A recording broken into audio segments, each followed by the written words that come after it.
major aspect that actually differentiates AMIS schools and other conventional schools is the issue of this integrated curriculum. Now, the integrated curriculum or integrated learning or integration of knowledge, as has been various said, is something that is not peculiar to the Muslim scholars, because I believe even the Western scholars are now agitating for integrated learning. And even though the perspectives may be different, but there is similarity somewhere, somehow. Now, the Western scholars, in their view, when they are discussing integrated learning, they are talking about a learning that connects the whole subjects together. Their main emphasis is trying to unify the concepts and trying to dissolve and remove the boundaries between the subjects. So as far as they are concerned, when they are talking about integrated learning, they are trying to see and to create something, to create a new curriculum, whereby instead of demarcating the various aspects into subjects, they believe that these concepts can be presented to the students in a unified method. For instance, when they want to teach, let's say, Nigeria, instead of teaching Nigeria in geography, teaching Nigeria in history, teaching Nigeria in economics and what have you, they will take the concept in Nigeria, they will teach the students the concept of Nigeria, and it is from that, within that perspective, they will explain the geographical aspects of Nigeria, the economic aspects of Nigeria, and what have you. So as far as they are concerned, that is how they take integrated learning. But to the Muslim scholars, even though, as I have said, there is a relationship between the two, when we are talking of integrated curriculum or integrated learning, we are talking of trying to integrate Wahi learning and the rational learning. We are trying to see how can we bring out, how can we integrate our conventional learning system with the Islamic system. And I believe this is what we are going to hear today, inshallah. Now, there is another perspective of integration which I think most of us from northern Nigeria knows about. That is the issue of integration in Makarantar Allo. And I know this is not what we are going to discuss today. So before I preempt the scholars, our scholars, we will listen to their presentation. Maybe we'll give them 40 minutes, because already it's 10 and we are supposed to finish by 11:30. So probably we'll give them 40 minutes for each presentation. And at the end of the presentation, we will hear your comments and constructive criticisms. It's constructive. And then probably questions if there are. So without wasting much of your time, alhamdulillah, the actual chairperson that will chair this occasion is here.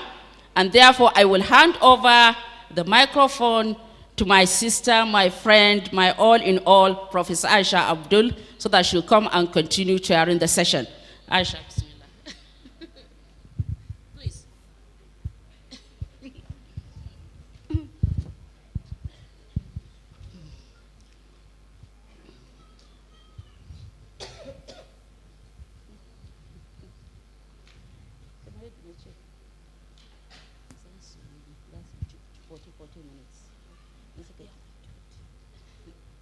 Okay, I will ask the presenters to come and make their presentations, and then later she will take over during the comments and the questions, inshallah. We will start with Sister Sharifat. Go. Inshallah, you will be given 40 minutes.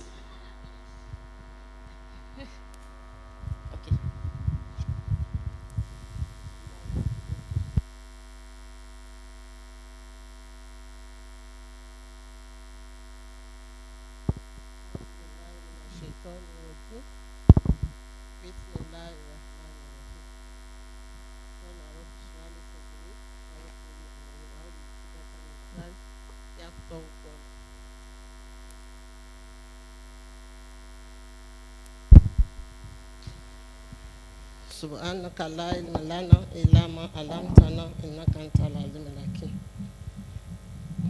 hakim. Before I start, I would like to let you know that I have phobia for large crowd. So please pardon me. I think this is the first time I'm facing this type of audience, but I've been doing smaller gatherings. So the chairman of the occasion, the Army's national chairman, the Army's state chairman present, all school owners present, school representatives, my co-facilitator, I say Assalamu alaikum wa rahmatullah wa barakatuh. The topic before me is integrated curriculum, the content, delivery, and assessment. But I would like to recoin the topic to reflect Nigeria, and I will say the integrated learning approach to Nigeria curriculum, the content, delivery, and assessment.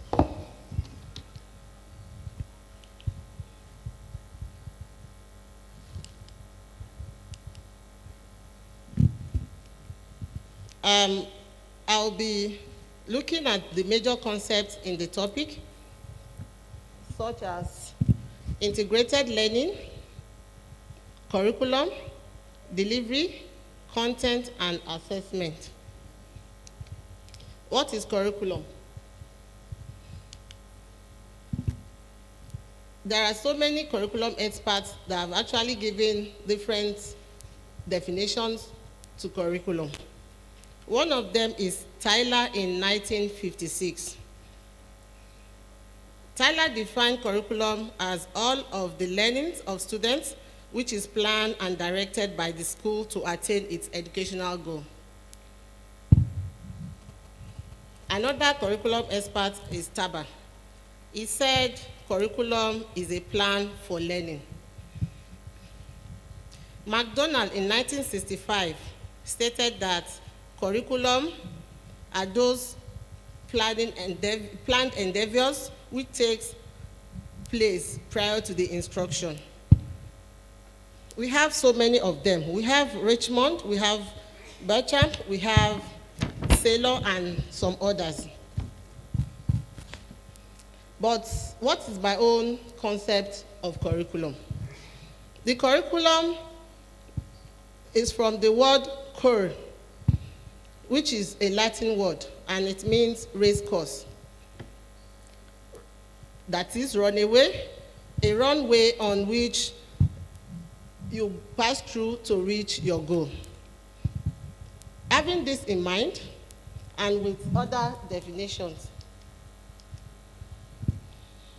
that have been stated above, I will then say curriculum is an instructional and structured educative program by which individuals achieve their goals, ideals, and aspirations of life. There are two dynamics that should be taken care of in curriculum. One is individual development, which is internal psychological process. I'm sorry, I just have to put it so that to not be distracting me. So one is the internal development, which is internal psychological process, and the other is socialization, which is external interaction. That is how an individual adjusts in the society. It is a systematic and intended packaging of competencies, that is, knowledge, skills, attitudes that are underpinned by values. Learners could actually acquire these values through organized learning experience, both in formal and informal setting. There are 4 components that are in curriculum. That is, the curriculum has 4 components. has been agreed by majority of the curriculum experts. In fact, there are some that are stated like 5, 7, and rest, but there are basic components that are common among all the curriculum experts. The first one is the aim, goals, and objective of the curriculum. That is, what do you want to achieve with the curriculum? At the end of the teaching and learning process, what is it that is expected of a learner? And we all know that of Nigerian curriculum. Content, which is the second one, it's popularly referred to as subject matter. Then we have the delivery, which is also referred to as learning experiences. We have assessment and evaluation. According to Saylor et al. 1981, goals and objectives should be organized in 4 domains, namely personal development, social competence, continued learning skills to encourage lifelong learning, and specialization. But amazingly, these 4 domains are still, these goals in 4 domains are still very, very relevant in 21st century education. The goals and objectives will provide the basics for the type of curriculum that will be implemented. That is the curriculum design that will be adopted. The goals and objectives will provide the basis for selecting the curriculum design, the content, the delivery approach, and the assessment at the end of the process. The curriculum design could be subject-centered, learner-centered, or project-centered. What do I mean by subject-centered?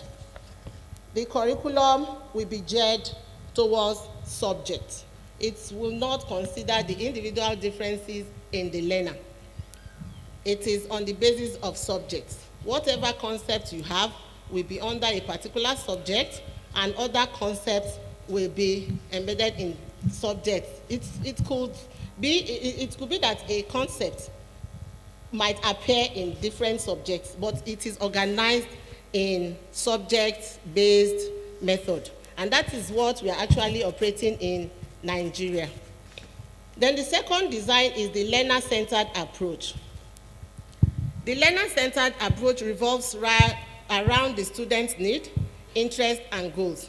That is, the student can actually choose what he or she wants to learn at a particular time, how and where he or she wants to learn the content.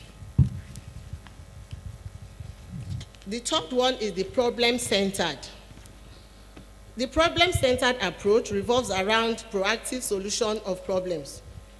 It recognizes the fact that life is full of problems and therefore prepares the learner on how to look at a problem and provide solution, either individually or collectively. This type of curriculum design exposes learners to real life situations or real life issues.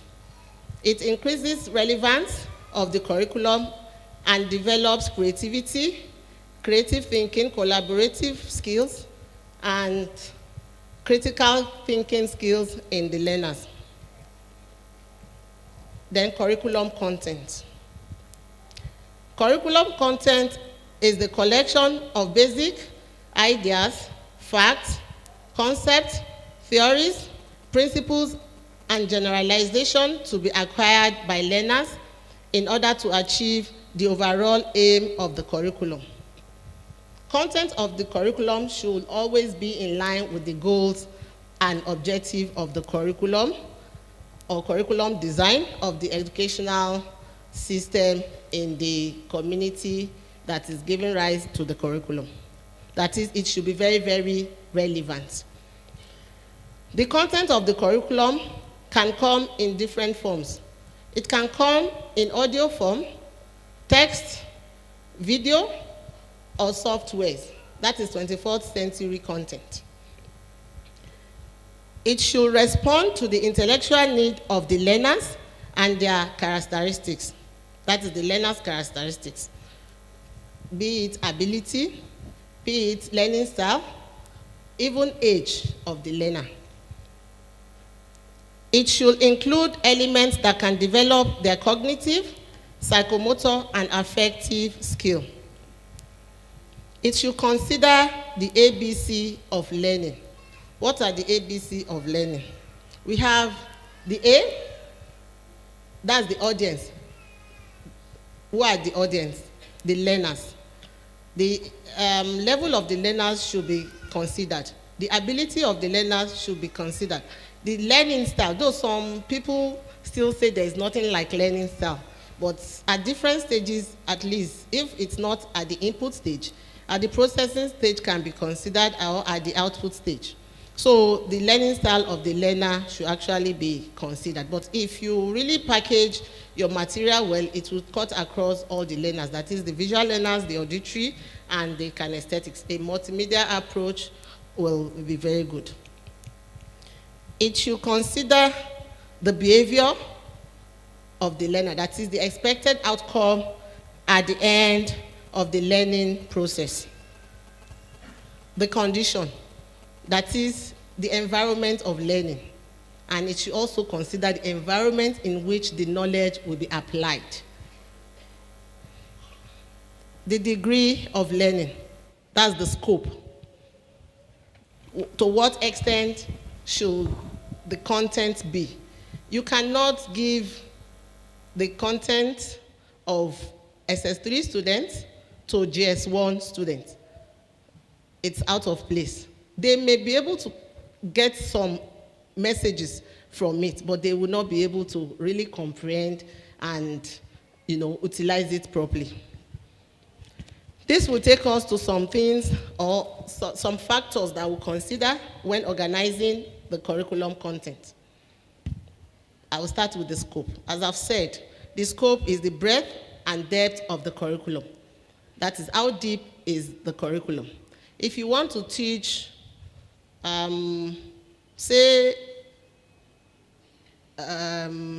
graph to GSS1 students, the content of graph, plotting of graph, X against Y, in GSS1 should be very, very different from the one in GS3, and should also be different from the one in SS3, because number one, the cognitive level. Number two, what are they going to use it for? So all this should be considered. So the scope covers the facts, the concept, the theories, the principles, the generalization, and the mental processes that need to be included in the curriculum in order to achieve the expected goal. There is need for consideration of scope, of what is to be mastered, and what mental process to be acquired. What am I saying here? Apart from the content, the scope of the content, the skills that will be acquired in the teaching and learning process at a particular level should be limited to the cognitive level of the students. Though we are saying 21st century students are very, very smart, but no matter what, you can, I'm sorry to bring up this topic, if you are teaching sex education in GSS1, and you are teaching it in SS3, and you are teaching it in university, or talking about it, even if you are not teaching it, there should be variations. So, and not even that alone, even the concept of mathematics, you are talking about number base, you are talking about indices and the rest. What you are teaching at the lower level should be very, very different from what you are teaching at the higher level. And that is why sometimes they say a child shouldn't jump a particular class. Because if you take a child of primary 4 to GSS1, there will be some missing gaps. Or even SS2 to year 1 in the university. Then sequence. Sequence is very, very important when you're talking of the content of the curriculum. The sequence refers to the ordering of the content and the ordering of the learning competencies and skills. That is the content of curriculum, the knowledge to be acquired, and the skills, such as the psychomotor skills, the communication skill, the critical thinking skills, and all of that should be organized.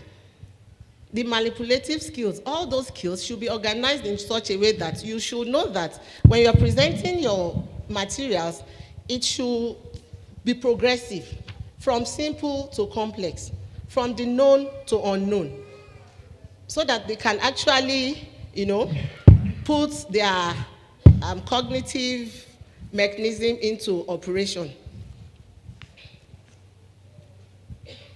The sequences can be concept related, that is, concepts that are related to each other can follow each other. You can have the multiplication, you have division, you have percentages before you teach a topic like simple interest, so that the students can actually have the basics that they will use in the solving of the topic of simple interest. The sequencing should lead to the development of learning and continuity of learning in the students. You should do it in such a way that it will motivate them to learn, so that they can continue to look forward to the other things you want to say. It is not like you should give them something that is very, very abstract, and you are expecting them to come again and sit in your class. Just like in mathematics, by the time you start bringing all polynomials and those big, big ones, and you've not really talked about the simultaneous equation, the quadratic equation, and you are talking, to them, and they are saying polynomials, plotting of graphs to solve, to project what will happen in the next 5 years. You are looking at the progression, or you are talking of regression, when you have actually not talked about the foundation. So it should be progressive, it should be related. And apart from that, as I said, it can be concept related, and it can actually be utilization related. That is, it can relate to how they want to use it. The first one they should know before the other one.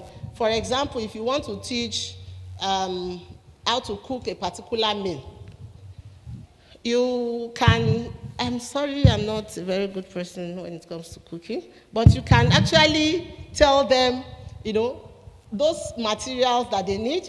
You can tell them the classes of food. You can tell them how to choose, the food they want to use to combine, to give high nutrient. You understand? And you can even talk about the type of food for sick people, the type of food for adults, like that, before you now tell them how to teach them how to prepare, or you tell them to go and prepare. So it can be concept related, and it can actually be utilization related. The third one to look out for when you are organizing your curriculum or the curriculum content is integration. What is integration? Is the relationship between two learning concepts or more. This relationship can be within the curriculum content of the same subject area. It can be between various subjects, and it can actually be vertical across the group levels. It can also be seen between concepts of the same content and related skills. That is, it's not just between concepts and concepts, but concepts and related skills. We'll still talk more about integration as we are going, because that's the topic of the day. Relationship that occurs between various areas of the same subject or curriculum at the same time is called lateral or horizontal integration. That is, you have the same subject area and at the same time, maybe different levels. But the relationship that occurs from grade to grade, that is GS1, you have been taught a particular concept in GS1, You are teaching concepts related in GS2, like that, across the classes. It's called vertical integration. Balance. In organizing the content of the curriculum, there should be balance. A balance in all aspects needs to be preserved in a curriculum, in both scope and sequence. Due to the consideration given to content to be mastered, a due consideration should be given to the content to be mastered and the skill to be acquired. There should be enough of the content that will go into the cognitive aspect. Why am I saying this? We're talking about Nigeria curriculum, whereby they will still sit to write standardized exam. So we should not lose focus and just concentrate on the skills. We should really try to balance it in such a way that they will have more of cognitive and they will still have the related skills. So it should be balanced. Relevance. A curriculum that is designed for a particular group or a grade should actually meet the need of that group or the learners in that grade. If you are designing a curriculum for GSS 1, it should be relevant to them. You shouldn't go and bring a topic that is meant for a child in SS3 and bring it into content of a GSS 1 student or GSS 3 student. How do you want the child to connect? Because it's not relevant to what the child is meeting in day-to-day life and day-to-day activities. Curriculum should meet the need and problem of the society which gives rise to that curriculum. I'm sorry, I want to ask us this question. Nigerian curriculum, can we say it actually meets the needs of our society? Yes or no? I will not agree with you. I will say yes. Thank you very much. You will see that. Because as a teacher, if you are looking, no matter what the curriculum content is, it is your own duty to make it relevant. I'll give you an example. If you are teaching measurements in GSS 1, and you are thinking maybe the measurement is not relevant, it's not that it's not relevant, but as we have said, the scope, what you want to teach as a teacher should be limited to that child's age and should be related to what is in the society. And that is what we want to say here, or that is why we are here. For us to be able to use Nigerian curriculum to achieve the Millennium Development Goal, to bring up a child that will be very, very relevant in the society and can compete favorably in the world at large. So Nigerian curriculum, I will not say it is faulty because I don't have that right to say that. And I don't have that power to tell them to change the curriculum. With regards to what should be taught in school, and that is what we want to say now, delivery. If you are writing your curriculum, the curriculum is already there from the government, but if you are writing your content, you can actually break it down in such a way that it will be very, very relevant. Don't just look at Nigerian curriculum and say it is not relevant. Pick what is relevant and rearrange the content. I know the content are scattered, the concepts are scattered. They are written in such a way that they are not connected. Yes, I can say that. But it is very, very relevant. If you rearrange the content of the curriculum for it to be sequential and progressive, then you will see its relevance. The curriculum delivery or the learning experiences. With regard to what should be taught in schools, why and how, and several approaches to curriculum have actually been identified. The major one used in Nigeria is the behavioral approach. That's the behavioral modification approach, whereby the learner sees learning in terms of connection between stimulus and response. Just that. And we are always looking for the cognitive outcome. What has the child gained from the content? What is the expected behavior? Then the social interaction approach. The social interaction approach provides an understanding of one's view of the world and one's belief and values, while being sensitive to the belief and values of others in the society. This approach considers that it is crucial for learners to develop a respect for the point of views and dignity of other human beings. This approach is being achieved in the classroom by examining public issues and focusing on alternative views. You come together. Okay.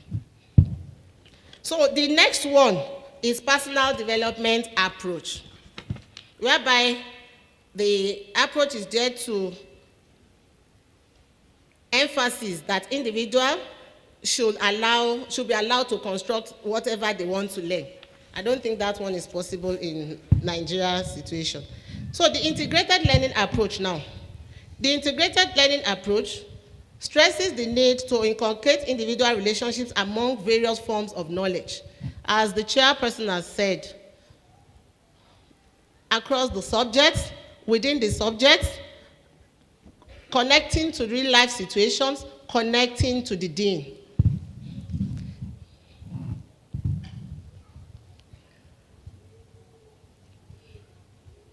Okay. Various forms of knowledge, particularly societal values, attitude, collaboration, skills, and the rest. This idea is, this approach is to teach around the theme or organized concepts, such as the environment, as she has said, measurement, nature, and the rest. Integrated learning experience is organized in such a way that it cuts across subject matter lines. It brings together various aspects of the curriculum. There are instructional theories that support integrated learning approach. The constructivists support the integrated learning approach, whereby you use your past experience to connect with the present experience and make meaning from it. Construct your own view. We have the connectionist theory, whereby there's connection between the stimulus and the response through active learning. And there's Merrill of instructional design theory. He gave some principles of instructions, which you see in the material. The material will be forwarded to you. Features of integrated learning. It combines various subjects, the concepts from different subjects. It encourages alignment of concepts. It uses themes to organize principles. It lays emphasis on projects. It allows flexibility, and it uses student grouping. And there's flexibility in the grouping. You can either do homogeneous or heterogeneous. Homogeneous in the sense that you have students with the same characteristics. Maybe slow learners will be together, the average learners will be together, the higher achievers will be together. Or you use maybe the age, or you use gender. Girls will learn together, boys will learn together. It could be heterogeneous in such a way that irrespective of their characteristics, they will be in the same group. We have different types of integration. We have the intradiscipline, as I've said, which is within subjects. You are dealing with the concept within the same subject. You have concepts like, we are talking of, I've said something about multiplication, division, and percentage, then to arrive at simple interest. You can look at sort and indices, related concepts that have some things in common. So you arrange the content in such a way that whenever you are teaching a particular one, students can actually connect with what you have taught them before. This will allow for them to actually be able to generate their own knowledge. They can actually think and solve problems on their own.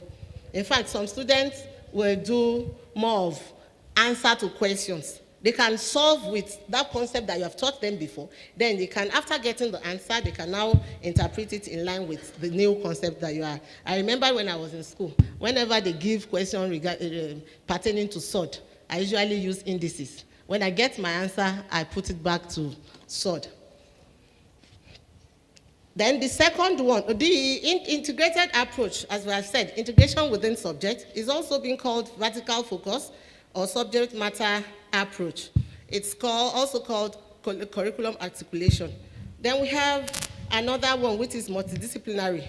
For multidisciplinary or interdisciplinary approach, you have across subjects. That's integration between 2 or more subject areas. When you are teaching a subject, say like, let me say food in agric or land in agric, and you are relating, like land in agric, and you are relating it to geography, you are relating it to government, you are relating it to economics. You know, we have land in economics, right? So all those things. So when you're teaching, you give activities that will actually make the students to connect. And I know the question will be, how can we achieve this in 40 minutes in the class? Yes, we'll still go to the strategies. The third one is the transdisciplinary approach, whereby you relate whatever concept you are teaching them to the real life situation. There are standards when you are integrating. You have to balance the concept. If you are teaching interdisciplinary, you have to make sure you have equal from a particular subject and the other. Or maybe you are using math and science, or you are using several subjects. You should have equal content so that the students will not be confused. Because if you have more than the other, they will be like, oh, it's being used in this than the other one. Then you have adaptation. You should not just take everything like that. When you bring it to the class, you sit down, you moderate it for them, and pick those relevant ones. Then you put it into a framework for them to have their final notes for them to take home. Learner-centered. It should be learner-centered. You should allow them to dictate. Your own job is just to maybe do a mind mapping or concept mapping. You have the diagram in the middle. You have the theme in the middle, or the topic or the concept to be discussed. Then you ask them to mention the areas in which they want to, discuss it in line with either the subject-centered, either the within subject, the between subjects, or to real-life situation. If you are using real-life situation, you have, for example, water, and you are relating it to how they use it in the industry, in the hospital, at home, different places. So strategies now, how do you do it that it will, you can actually achieve it in the Nigerian context, knowing fully that we have the content of the curriculum to finish at the end of the session, and we go for standardized exams. You can use flipped classroom approach, whereby the materials will be given to them before the classroom. Let them go and work on it. You group them. Okay, go and look for this. Then you bring it to the classroom and moderate. When you moderate, you give them the normal content of cognitive that they need, the cognitive content they will use for the standardized exam. Then you add the other one that they've brought so that you moderate it for them. Another way you can do it is when you have 2 periods of a subject. You have the first lesson will be the normal curriculum, Nigerian curriculum. Then the second lesson, then when they're going home, you give them that content. You put it and let them pick group that they want to be so that they can actually work outside the classroom. Then they come back in the next lesson to discuss it. Then you harmonize it for them.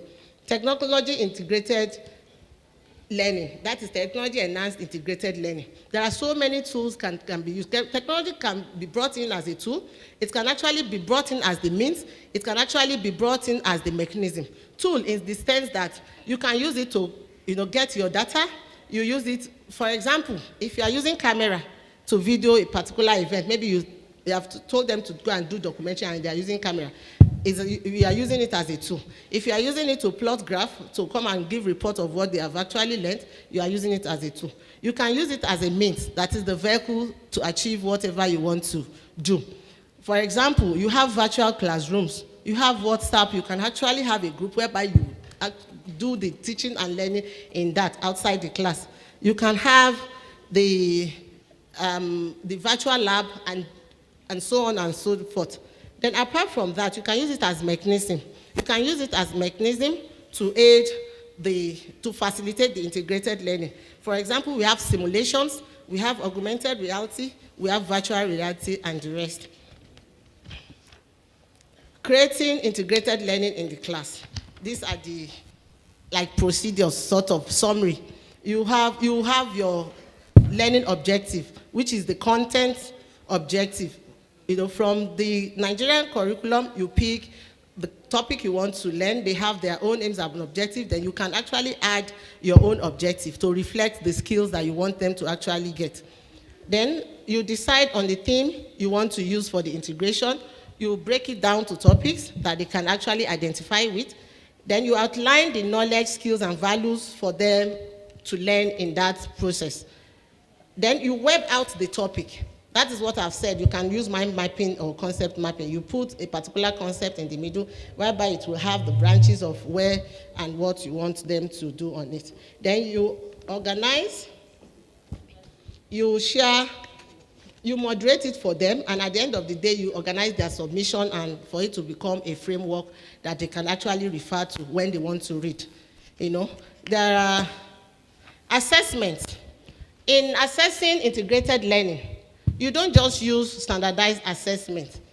There are two types of assessment. You have the formative and you have the summative. The formative is assessment during the learning process. That is assessment for learning. If you teach, you assess. If you see that they've not gotten it enough, you assess again.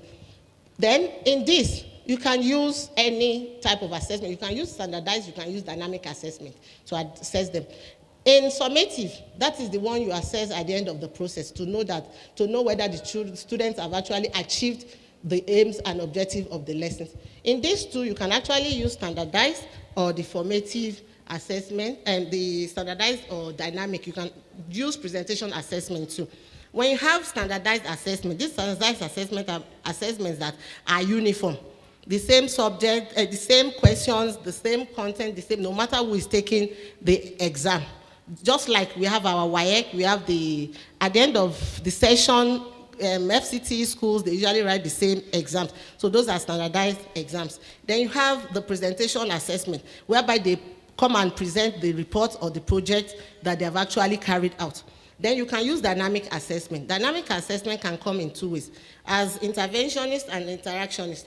Interventionist, you have the same question for everybody, but you interact with them one-on-one, okay? You put your guidelines, your questions, and you are asking them questions for them to come and talk. You assess so many things. This standardized assessment is based specifically on cognitive. But when you are doing dynamic, you have opportunity to see them, to know whether they've actually acquired some other skills, like communication skills, like collaborative skills, because as you're asking questions, they will be saying some things that you know that, oh, this child has actually acquired this type of skill that I want him or her to, I acquire.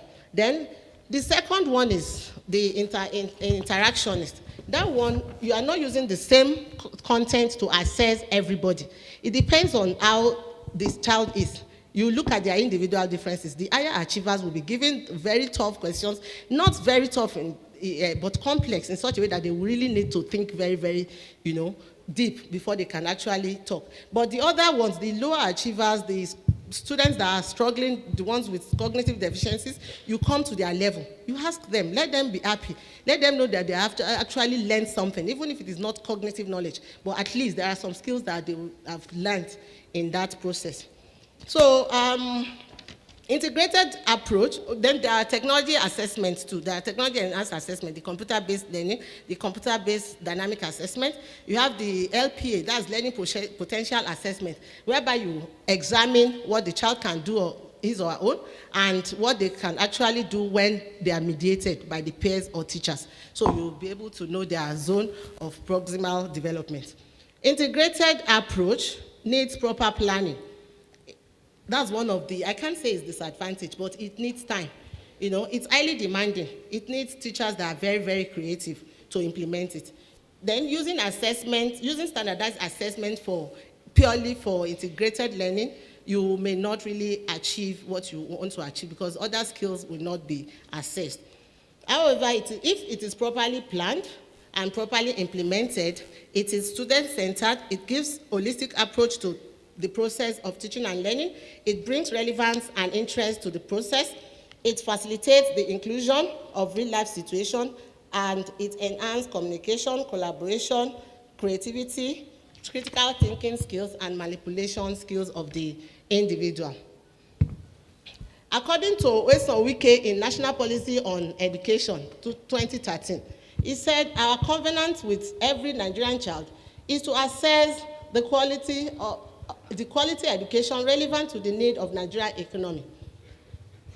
You will nurture the mind to create a good society that can compete globally. Yes, we can. That was what he said.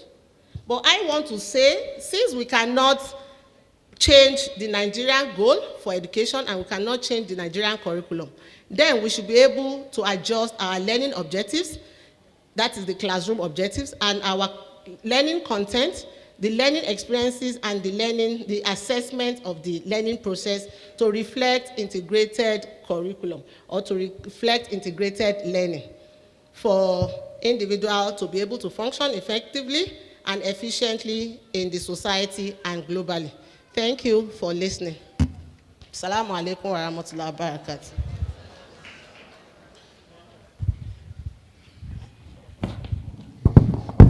أعوذ بالله السميع العليم من الشيطان الرجيم بسم الله الرحمن الرحيم صلى الله على نبي الكريم. Thank you very much, Dr. Sharifat. You really took us through integrated curriculum and you gave us everything in one page. Thank you very much. I think, as agreed, we'll go to Sister Latifa, and then we'll take the discussions later. Thank you.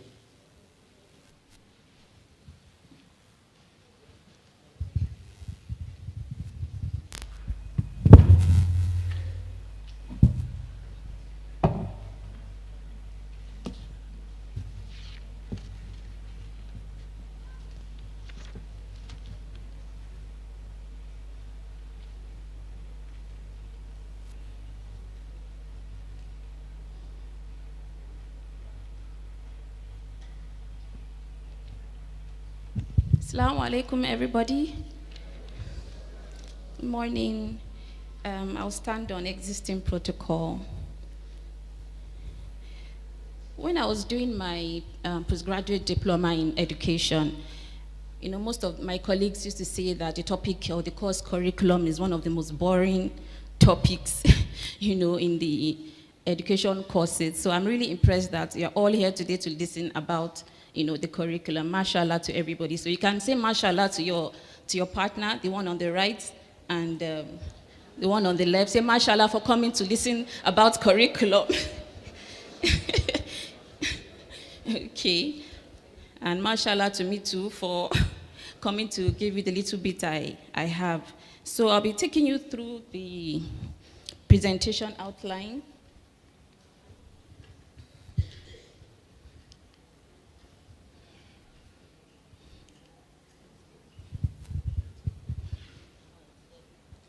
Okay.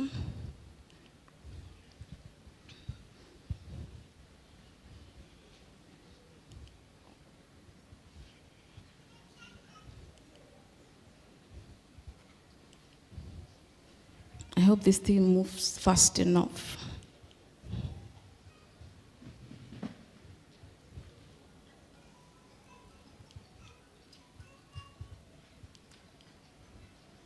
Okay, yes, that's me.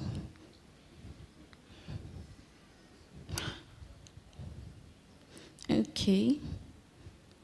Yes, we'll be going through what integrated curriculum is, the benefits, the different types, and specific examples that we have out there, some of the challenges that you might face, and if time permits, we'll look at a particular framework. Okay. I actually prepared for 1 hour, but now they're saying 40 minutes. So we'll see how it goes.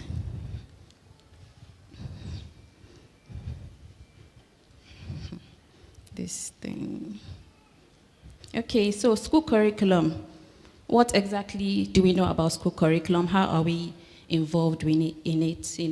There was a time I was in a bookshop, and there was a lady there. The book shop owner was attending to her, and I took particular interest in her because she was buying a lot of resources, and she said it was for her students that she was taking home lessons. And I was like, gosh, all these resources for home lesson, the home lesson teachers I know, they go with only a red pen, so that was what actually made me, take interest in her. And then she had this phone call, and then she was speaking to a friend that, thank God she just got this job, and she, in a very beautiful school. I mean, they had spent so much money in the facilities, and the school owner told her that when she resumes, she should come with the curriculum of her previous school. So that is how some schools get their curriculums. And for teachers, we get employed, we get the syllabus, we plan our lessons, set questions for tests and exam, and that's just about it. But inshallah, by the end of today's presentations, we would see how really what our role should be and how involved we should be with the curriculum. So today's topic is about this integrated curriculum, what exactly it is. We all know how to make banana milkshake, right? You just get your bananas, get your milk, and your ice cubes, and then you blend it up, right? And you don't see the ingredients any longer. You see a different product. The banana, it's not in its form any longer. The milk is not, you can't see it, in its form any longer, and then the ice cubes. So for some schools, when we try to create the curriculum, we get curriculum from UK, from US, Singapore, different countries, and we come up with our own school curriculum.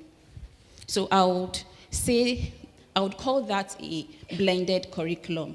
Okay, I wouldn't say that is an integrated curriculum. So integrated curriculum is not a blended,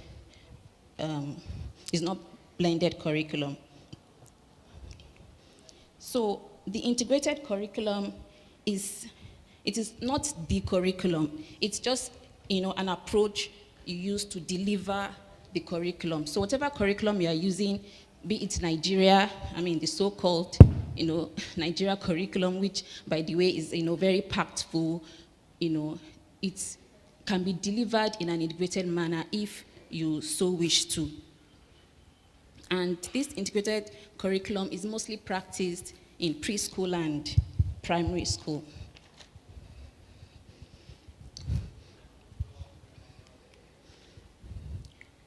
Nowadays, the current way we deliver curriculum is in a segmented or disintegrated manner.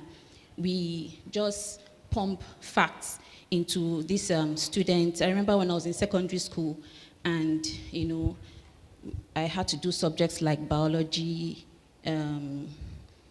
agric, and these are subjects that were so voluminous, and that made me not even do economics, because that was another, voluminous subject.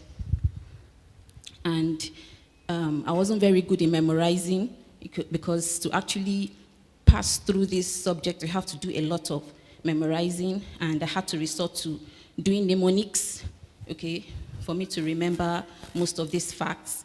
And when the mnemonics are so much, I do mnemonics of the mnemonics, okay? So, it was a terrible, really crazy experience, and this is what children in primary school, secondary school go through. And it's just, is this really learning? When you want to know how to, or learn how to ride a bike, even if you read an encyclopedia on bicycles and how to ride a bicycle, you would never learn how to ride a bike until you actually go through the experience of riding a bike, okay? And that is what employers are looking for nowadays. They don't want somebody with so much, content. Google can give you that, okay? So it's just a very passive way of learning. So basically, it's curriculum integration, as my fellow facilitator has said, is just putting together learning objectives from, within topics of a particular subject or across different subjects, just, to create a deeper understanding of key concepts.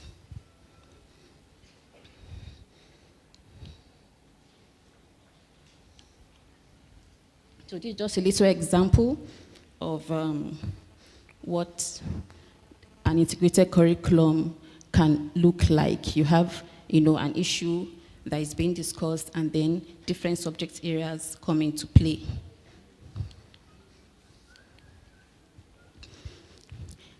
We seek information to better our livelihoods, right?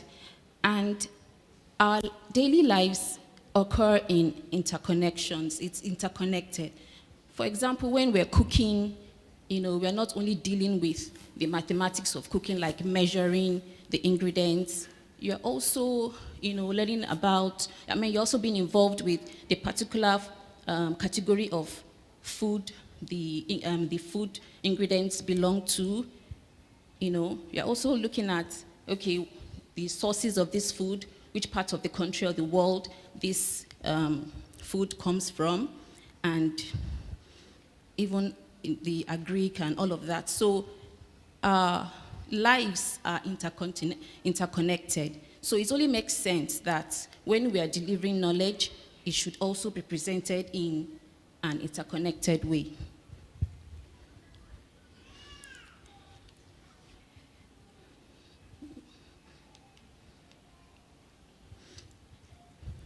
And the major thing is that, the contents are from multiple sources, and, it's happening or is taught at the same time. It's not a new approach. It's something that has, been going on for centuries. In those long ago, education was for the elite and the children of the elite, because, they're grooming them for leadership. But later, education became like, for everybody, and government took over the development of curriculums to achieve aims and objectives of what the country wants. So somewhere along the line, different things came into the curriculum and, became disintegrated. We have lots of benefits for the students as well as for the teachers. But for the students, they'll be able to see connections. About a few weeks ago, my biology teacher came and said the students were like, they were not really interested in biology, because biology was a compulsory subject for them. So some of them were saying that they were going to do engineering, so they don't need biology. So I just told him, you have to make it relevant to them. Tell them that it's related to healthy living. They have to understand their body makeup, and it's through the subject biology that they can, know how to live a healthy lifestyle. So when these students see the connections between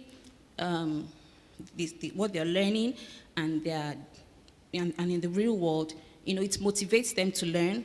They remember things better and faster, okay, and overall it improves their academic performance.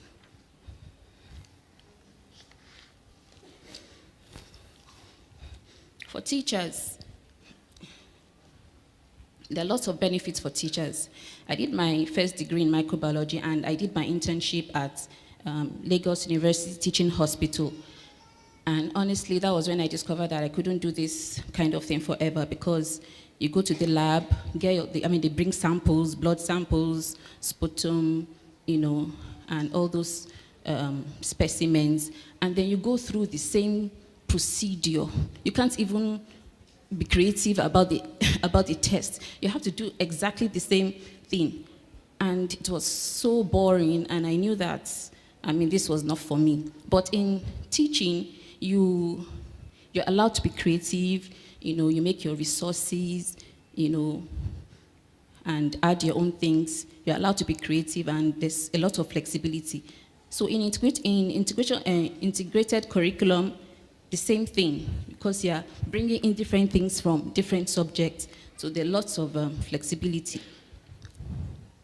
And it's a very good way by which you can give projects to your students. Instead of this, the way we're giving projects to students now, and the parents are, really complaining, we give projects in each and every subject. Okay, it's so cumbersome, and when your curriculum is integrated, they can have one project that would apply to all the subjects. I think that would be a very good idea. And when the students are involved, because in an integrated curriculum, there's active learning, the students are engaged, it will cause less distractions, less discipline issues, because everyone is participating in something. And the teachers too, because they have to get ideas from other teachers of different other subject areas, there's collaboration, and this would foster professional growth.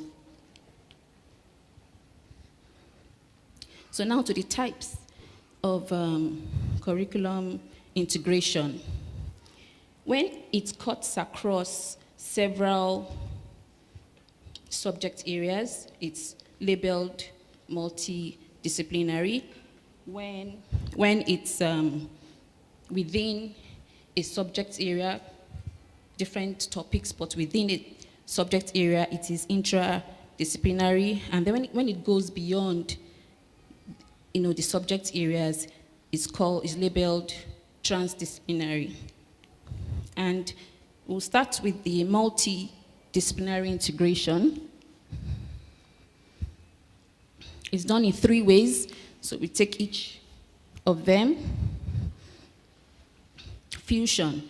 For example, if you want your school to be a tech-savvy school, you would integrate technology into all the major subjects like science, literacy, social studies, and art.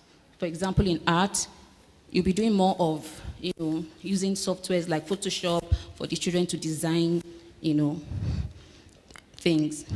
And we could also have literacy across the curriculum, where in every subject they do some form of reading, writing, and oral communication in each of these subject areas. So that's what fusion is all about. For example, if you combine, you want to teach solar system in science, for example, you could decide to do it in form of a dance, okay? And because we have the planets revolving around each other, so they could actually do a dance of the solar system, and I think it will enhance more understanding. So this is just fusion.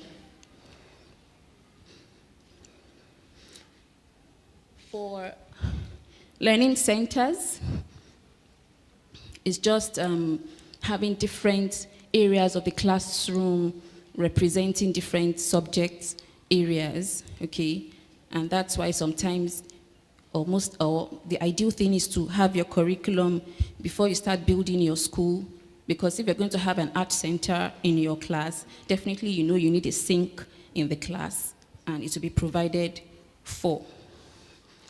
So you have different learning centers in the class, the math center, art center, and all of that.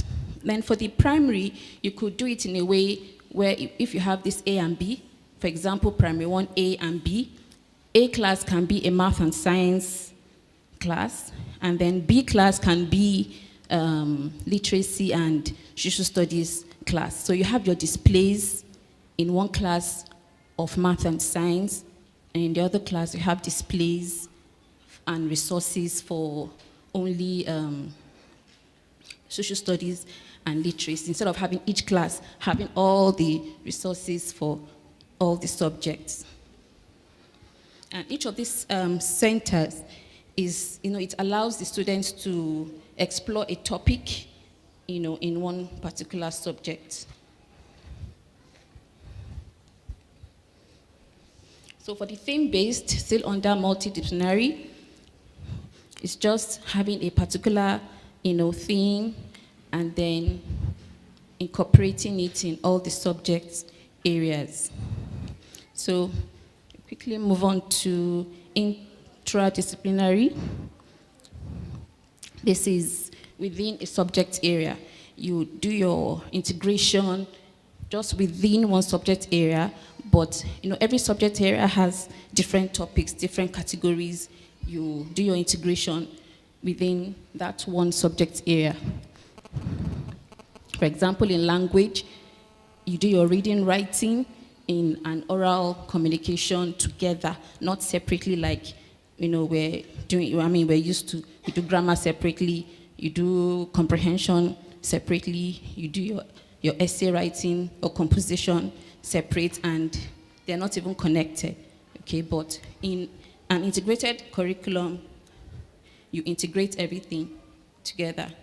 So for example, in social studies, I remember doing this quite a number of years ago in a topic like, there were different topics for that term in under social studies. There was transportation, there was culture, there was family, So I just said, okay, let's do a thing like celebrations, celebration of marriage, interracial marriage or intertribal marriage. So definitely, you're going to talk about family, you're going to talk about culture because it's tribal or interracial. And you're definitely going to talk about transportation because people come from different places for the wedding. And, it could go on and on. You could do history, you could do economics, and all of that under the same topic. Okay, so for transdisciplinary, it's more of project-based, and they are not restricted by scope and sequence because the aim is to complete a project, provide a solution and complete a project. So they could go far and wide. They're not limited by scope and sequence. And in negotiating the curriculum, this usually occurs in postgraduate studies, especially PhD programs. You negotiate with your supervisor the scope and sequence of what you're interested in doing.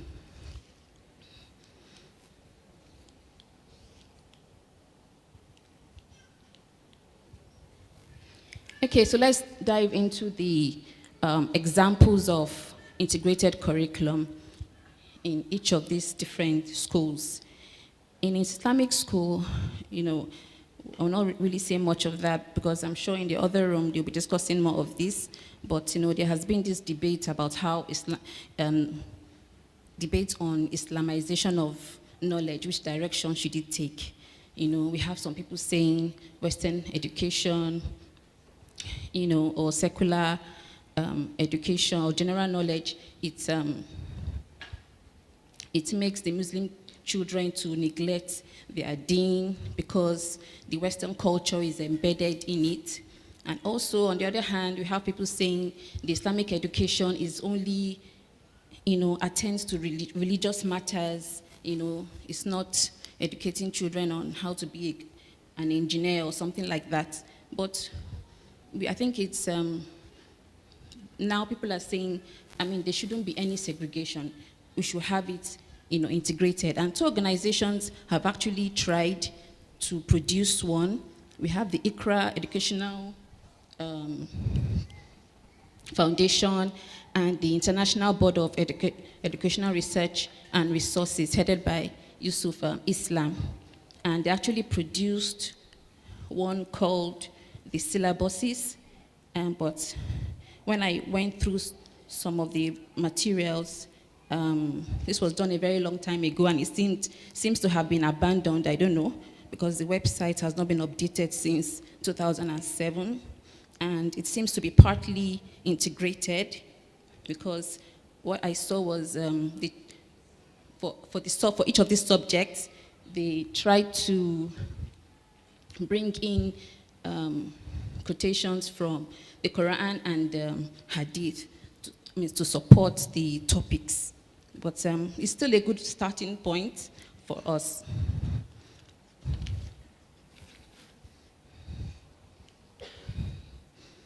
So for preschool, the examples I have the international preschool curriculum. It's, as the name says, it's international, and it's actually a blended and integrated curriculum. They have taken content from UK, US, and Singapore, especially the math from Singapore, and they have created, the curriculum based on these three concepts, and then they have the themes. I think it's too small to see, but each of those bars down is representing the themes, and we have 51 theme units there. We have the Olympics, and we have, for example, All About Me. Now, this is the one I love a lot. Actually, my teaching career has actually grown with this, curriculum. It was just a literacy, site, but now it's a full-fledged curriculum for preschool, and it's so comprehensive. Contains weekly plans, daily plans. Even in the daily plans, they tell you how long to spend on each, activity and all of that. And it's a literacy across the curriculum kind of integration. We have other examples. We have Kids Parks. We have, this one has 140 themes that we can use. So for the primary, we have STEM education. STEM is an integration of science, technology, engineering, and mathematics. And, in today's world, the global economy is changing, and we're moving towards a technology-based society. Many of the jobs that we have that are coming up now are technology-based jobs. We have apps, development of apps, and artificial intelligence. We have robots, doing things human beings used to do before. So you can get some of the resources from, we have Microsoft has, a lot of resources on STEM. You also have, just check their site to see more than enough. We also have Teach Engineering. We also have, they have a YouTube channel as well. They have lots of beautiful activities for even preschool to do. And we also have the STEMpedia. So for secondary school, the example I have is the Cambridge Global Perspectives. The 21st century skills is what a lot of people are talking about now. Companies no longer want people that just have content in their heads. Your certificate will only show that, yes, you know the content, but it doesn't say whether you can think critically or whether you can work in a team and collaborate with your team members.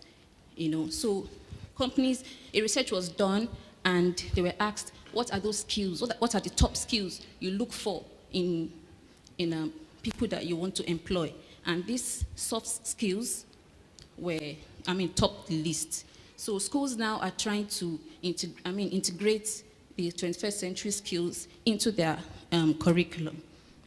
So I will take a 5-minute break now to watch a video of global perspective, use it as a case study to see how it's being done. And coincidentally, this week is Global Perspectives Week. Today's the 6th day. It will end tomorrow. If you go to the website, you can download a lot of resources that they have made available for this week. And the video is another coincidence from the secondary school of my alma mater. And I'm not showing you because it's from my alma mater, but because Cambridge has endorsed, the video.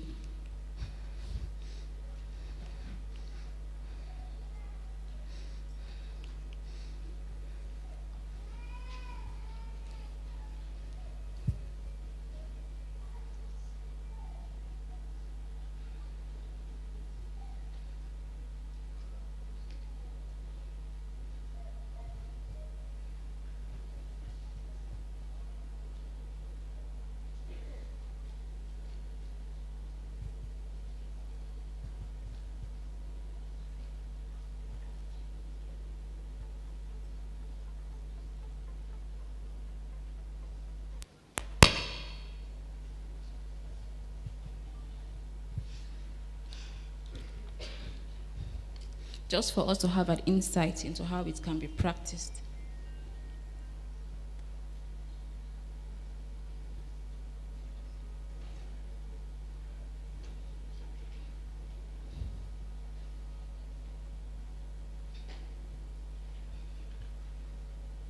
So before that comes up, the next example I have is for higher institution, okay, and it's in some universities it's called interdisciplinary studies as a major.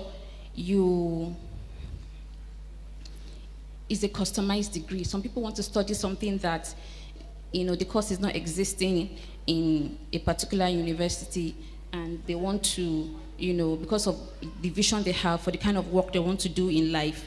So they're allowed to, customize their degree. Somebody might be interested in art as a form of therapy to heal people. So the person can study art, take some art courses, take some psychology courses, and integrate into, a art therapy degree.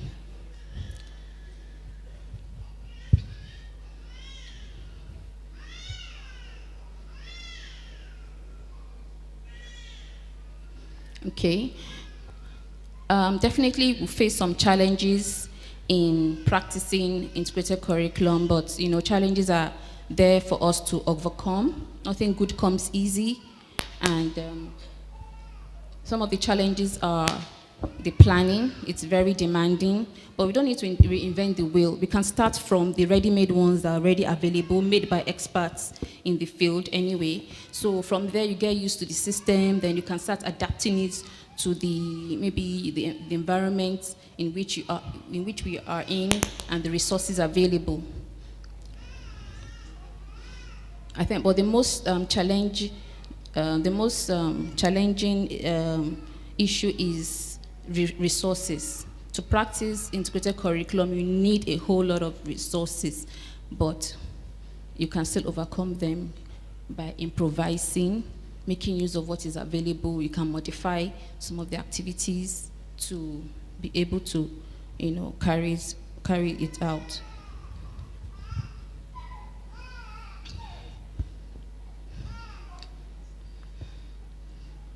So now I'll be going into the framework and still using global perspectives as an example.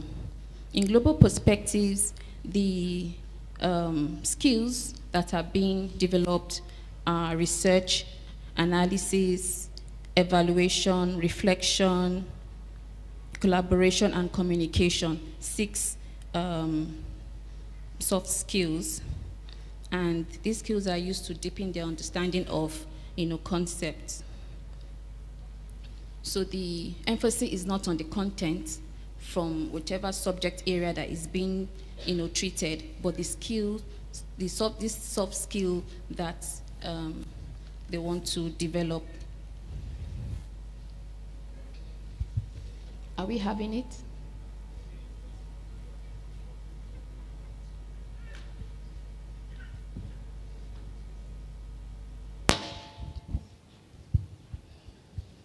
Okay.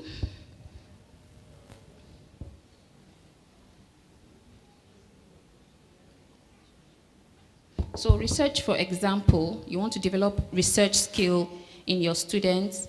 Okay.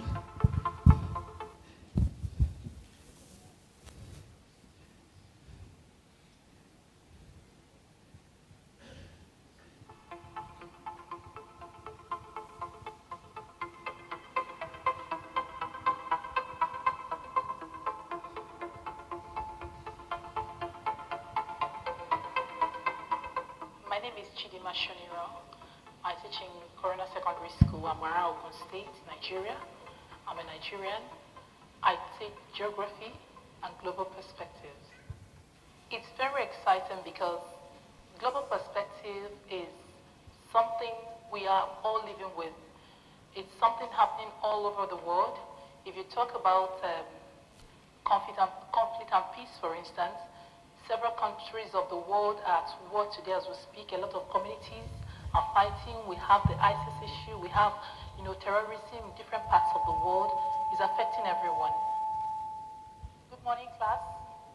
In our previous lesson, we've already started this lesson on peace and conflicts. I tried to help the students apply some of the skills used in global perspective to look at the problem, conflict, and peace.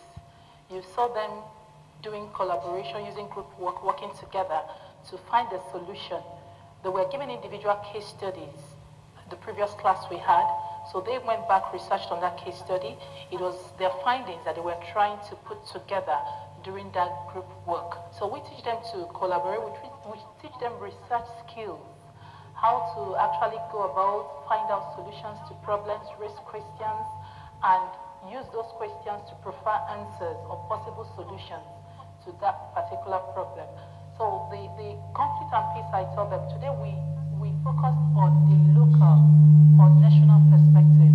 In the previous class, we talked about the individual perspective, how they solve conflicts within themselves and all that. So today we're looking at some of the communities around us in our country that are in conflict before we move on to the wider community. President Obama, the president of America, if another country is attacking America, he has a decision to make. Since he's the president, he's the one who makes the final decision.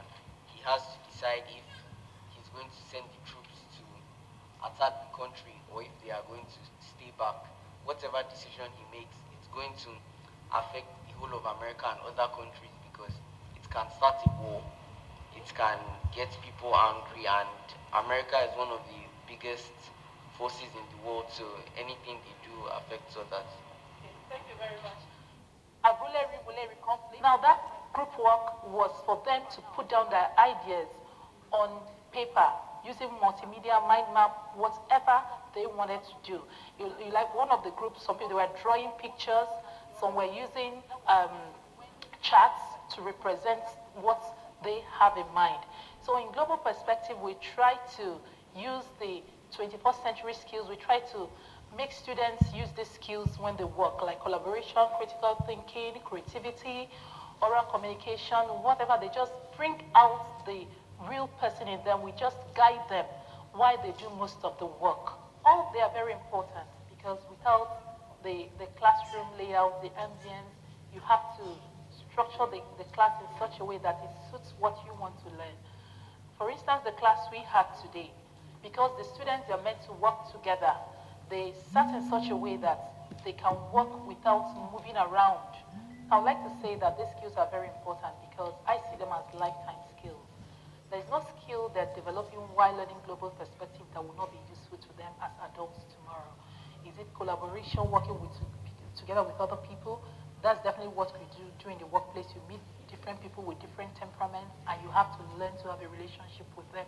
Is it critical thinking or analyzing skills? They all need that. Written and oral communication. So all these skills, 21st century skills, are very important. And I think Cambridge did something very good introducing this subject and making it,